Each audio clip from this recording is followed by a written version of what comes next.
The first one is dedication to the vision of what I wanted this practice to be without compromise. And so that's that every person who interacts with Thrive Family Dental is treated with love, dignity, and respect. So a lot of times people say, well, the reason that we're so successful is the patient journey or the patient experience, which is actually for you a lagging indicator of culture. So yours is culture and how you treat each other. And then your lagging indicator, if that's working or not, is your patient journey, which is another lagging indicator behind that is patient retention. You can have the greatest systems in place, but if you have somebody who doesn't love genuinely other people and serving other people, your system doesn't matter. It doesn't matter that you have the script to answer the phone. It matters the tone with which you give that script.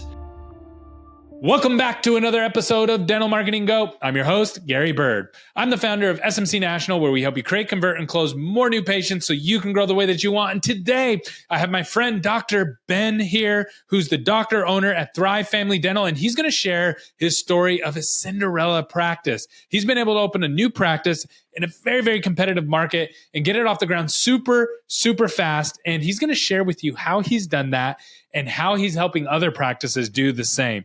You're not going to want to miss this. This is a little bit different than what you're normally going to hear, and I think it's going to bring a ton of value to you. Stay tuned. Live with Dr. Ben, and if you don't know him, you'll see him online. He has his bow tie, and he does a great job with branding around that.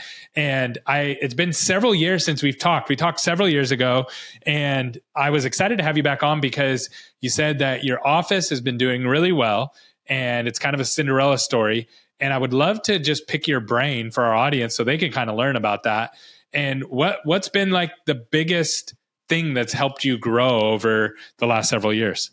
Yeah, I love this topic. And I'm just, first of all, I'm super excited to be on this podcast with you because you are somebody in the dental industry who I truly respect. That the fact that you are somebody who puts out just great positive energy for dentistry. And you're someone who gives freely of your time and your knowledge to really promote what we're trying to accomplish, which is great patient care. So I'm super excited to be here with somebody I respect in the industry. So thank you so much. I feel the same way. Yeah. So, I mean, the practice I've got right now, Thrive Family Dental, it's in a town that is super competitive. I opened in 2019. Less than a year before the pandemic. And in that same year, 2 corporate dental chains, very well VC-backed chains, opened up within a quarter mile of my office. And we've had great growth. I mean, we had over $1 million in production in our first 12 months, $1 million in collections in our second year. So it's just grown steadily from there to the point where we're almost completely free of insurance dependence. And we work 14 days a month on average. So we take off a lot of time. And it's just, I have a practice now that my family and I really, really enjoy being a part of. Instead of the practice running us, we really feel like the practice works for us. That's so awesome. Yeah. It's okay. So how have you done that? Like what has been the main, if you had to pick one or two things, what would be the main drivers behind that? I think the first one is dedication to the vision of what I wanted this practice to be without compromise. And so that's that every person who interacts with Thrive Family Dental is treated with love, dignity, and respect. And that's my personal vision. That's the way that I live my life. And that's the way that I believe everybody should be treated. And I've surrounded myself with a team who believes in that vision. And we talk about it regularly. We are dedicated to that. And when everybody is on board with that vision, the patient experience is going to be exceptional. And that's really, I think, what has driven us to be so successful is our next level patient experience. So over the last 5 years, we have over 700 5-star Google reviews, over 75 Facebook reviews. We've been neighborhood favorite on Nextdoor every year for the last 4 years. And so that dedication to the patient experience by treating everybody with love, dignity, and respect has been that big driving factor.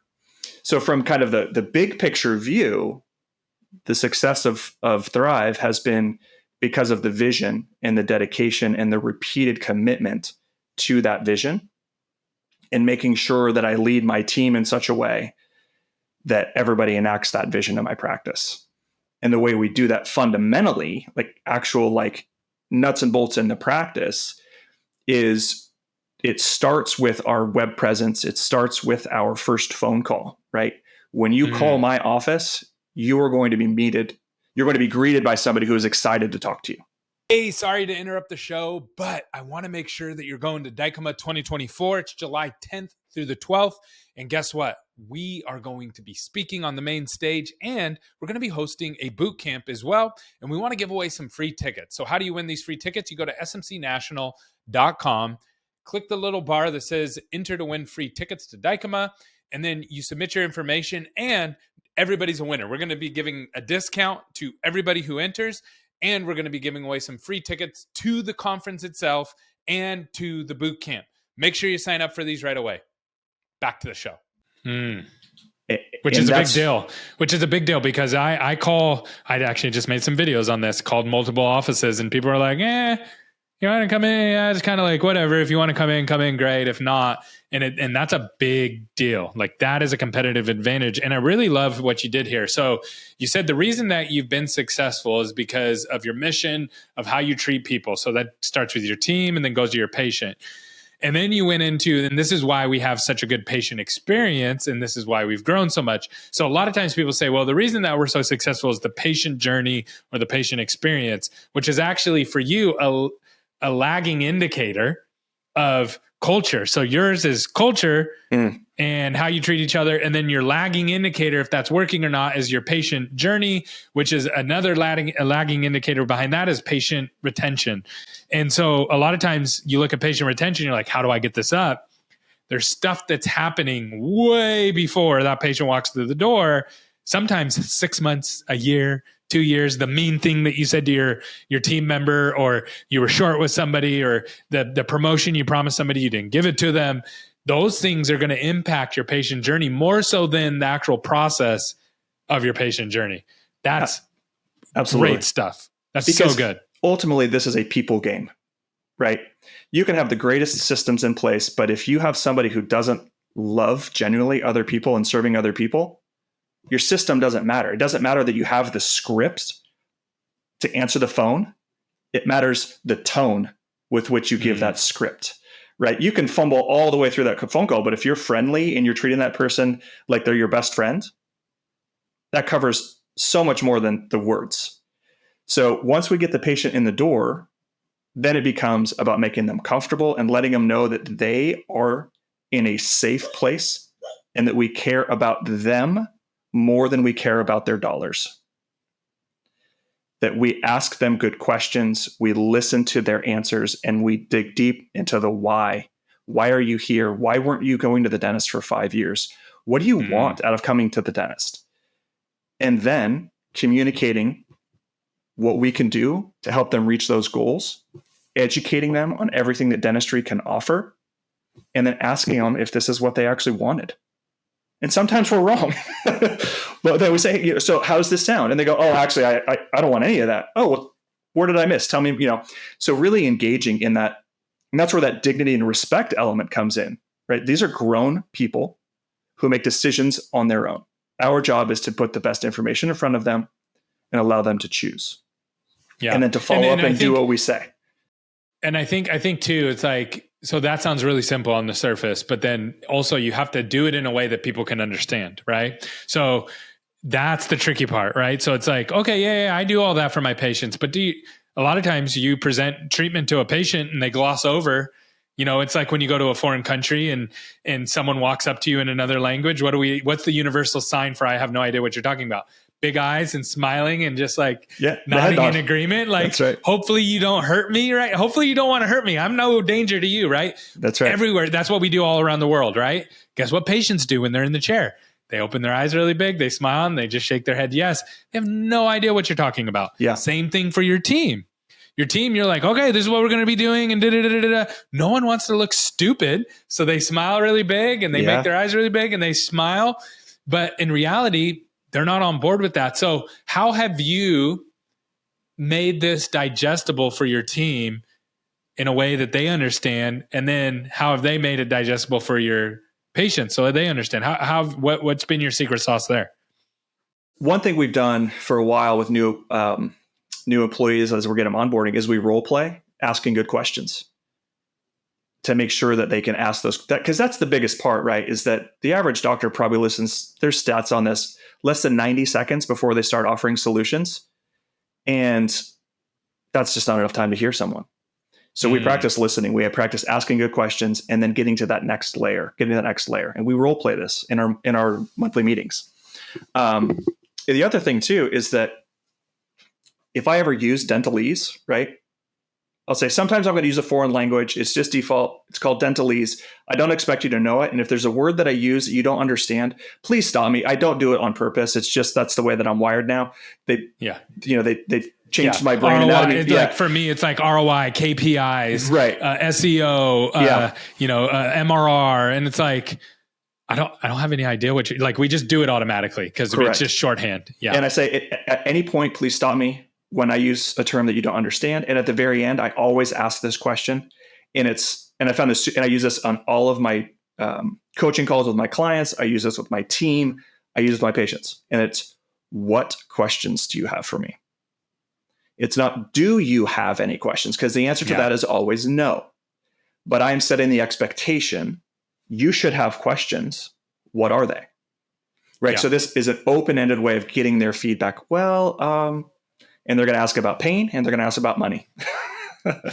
So we got to be prepared to deal with both of those, right? Is this going to hurt? How long is it going to take? How much is it going to cost? And we dive into all of that as best we can. And we meet people where they're at, let them know, hey, a lot of patients we see, the way that we've organized our practice is we really focus on the 50% of patients who don't go to a dentist regularly. That's why we have the dog in the background. She's here working with our patients to get over fear and anxiety. So there just is that next level dedication to the patient experience through the vision of love, dignity, and respect. And we were talking about like KPIs and lagging indicators.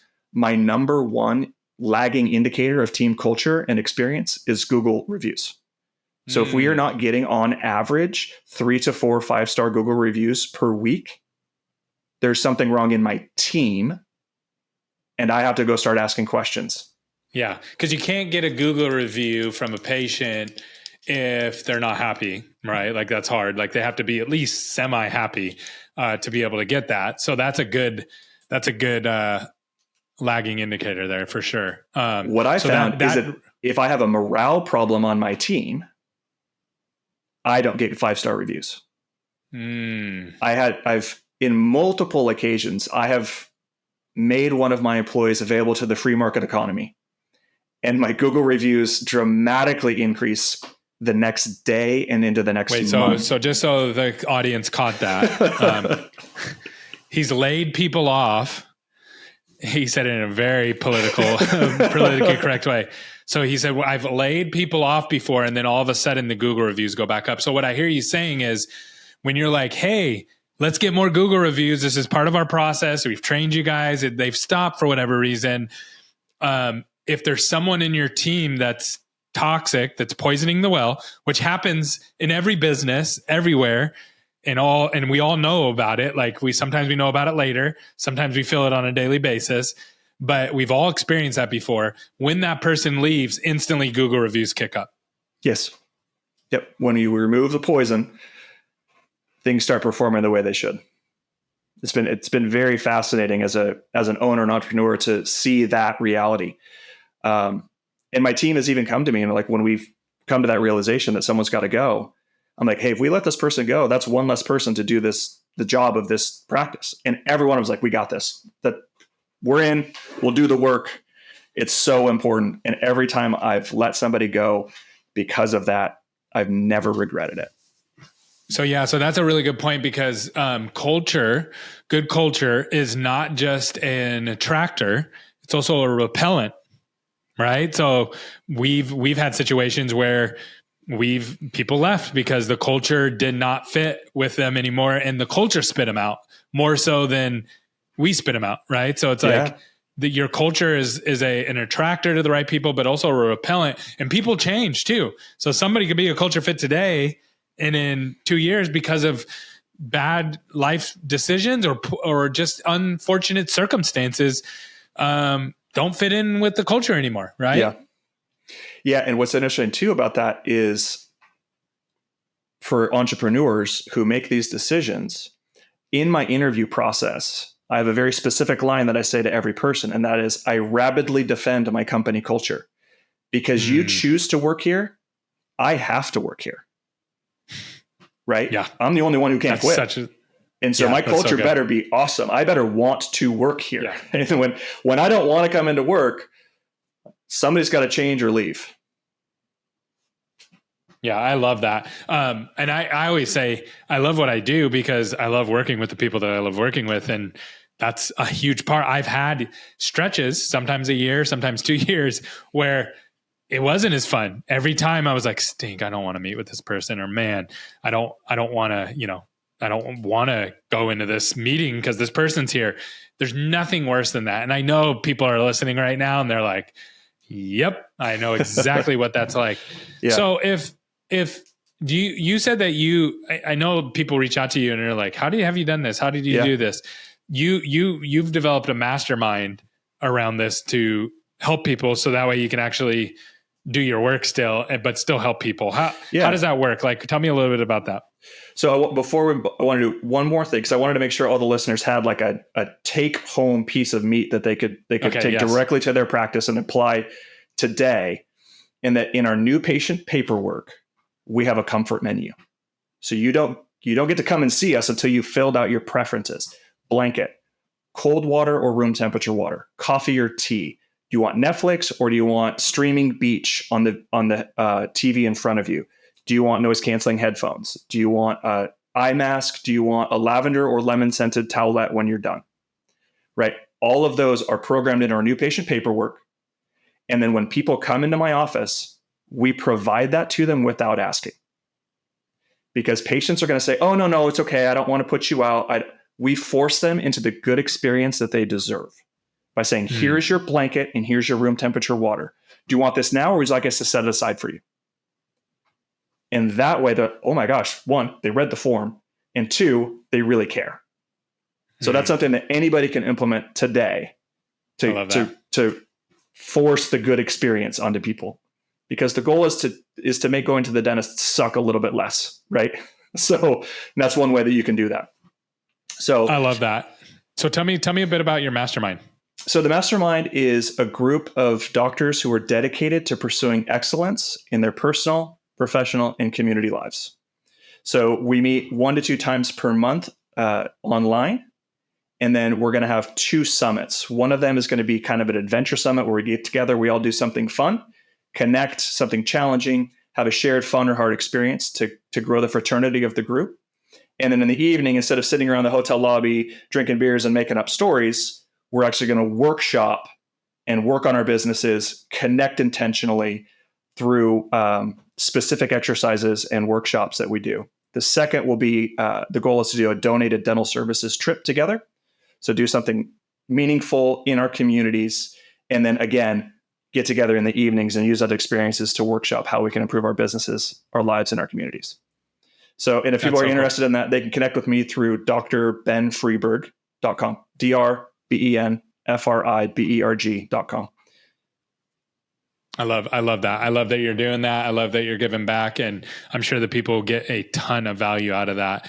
I really appreciate you coming on, sharing some of the things that you've done and giving it a different spin, giving it a different way that you look at it. And there's a lot of different ways to be successful, and you're figuring it out one step at a time your way, and then helping other people, which I think is amazing. So thank you so much for coming on today. Awesome. Thank you, Gary.